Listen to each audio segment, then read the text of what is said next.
हुजूर बास कादियानी ना ये इतराज़ करते हैं कि एक रवायत पेश करते हैं जिसको इमाम सूती लेके आए हैं तफसीर दुर्र मंसूर में कि अम्मा आयशा ने फरमाया कि हुजूर को ख़ातमुन नबिय्यीन तो कहो, लेकिन ये ना कहो कि ला नबी आबादी।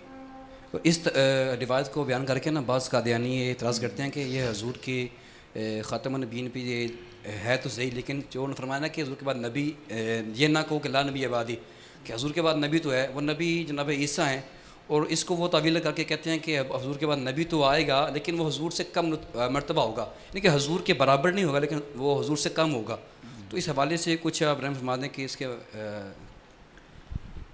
इसका जवाब सुन लें। इसका जवाब ये है कि ये जो रवायत है, ये रवायत पेश की जाती है अल मुसन्नफ इब्न अबी शैबा से। इमाम अबू बकर इब्न अबी शैबा इस रवायत को लेके आए हैं और ये रवायत बिल्कुल ज़ईफ़ रवायत है। क्यों? क्योंकि ये रवायत मुनक़ते है। इसकी सनद के अंदर ये मुसन्नफ इब्न अबी शैबा की जिल्द नंबर 6 सफ़ा नंबर 259 पे रवायत है। इसकी सनद कुछ इस तरह है। हुसैन बिन मोहम्मद वो जरीर बिन हाजिम से और वो आयशा रज़ियल्लाहु ताला अन्हा से इस रवायत को बयान करते हैं। इसकी सनद मुनक़ते है।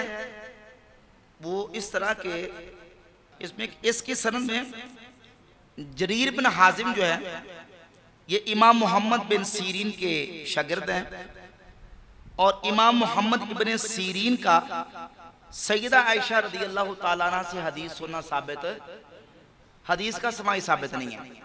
तो रिवायत मुनक़ते होने की वजह से ज़ईफ़ है। इस तरह की ज़ईफ़ रिवायात से अक़ीदा ख़त्म नबूवत जो इजमाई और क़तई अक़ीदा है उसके खिलाफ इसको बतौर दलील सबूत के पेश नहीं किया जा सकता। रिवायती ज़ईफ़ है। बाकी इस पर और भी कलाम है, हो सकता है, लेकिन इतनी बात ही काफ़ी है कि रिवायत सनद के एतबार से भाई रिवायती ज़ईफ़ है। जब रिवायती ज़ईफ़ है तो फिर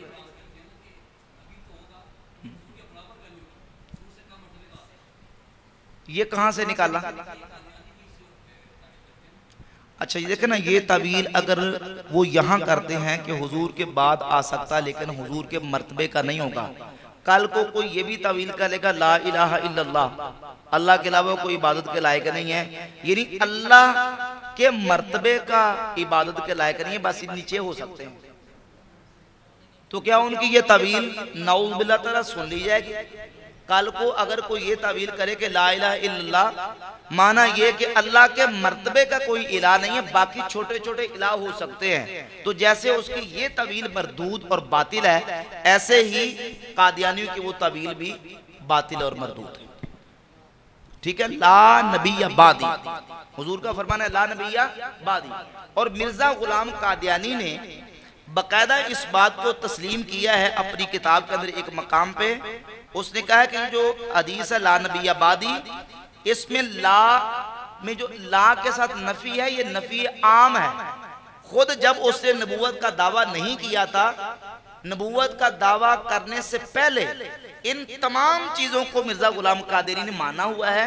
और ये जो हदीस है ला नबी आबादी, इसके हवाले से उसने जिक्र करके, मेरे पास हवाला मौजूद है, उसने कहा कि यहाँ ला नफी आम है, यानी आम नफी कर दी गया कि हुजूर के बाद कोई नबी नहीं आ सकता, यानी ना हकीकी ना मजाजी ना जिल्ली ना बुरूजी ना जाती ना अताई ना हकीकी ना मजाजी ना मुस्तकिल ना गैर मुस्तकिल ना तशरी ना गैर तशरी, ला नबी आबादी, मेरे बाद कोई नबी पैदा नहीं हो सकता। ला इलाहा इल्लल्लाह, अल्लाह के अलावा कोई इबादत के लायक, ला नबी आबादी, हुजूर के बाद कोई नबी पैदा नहीं हो सकता।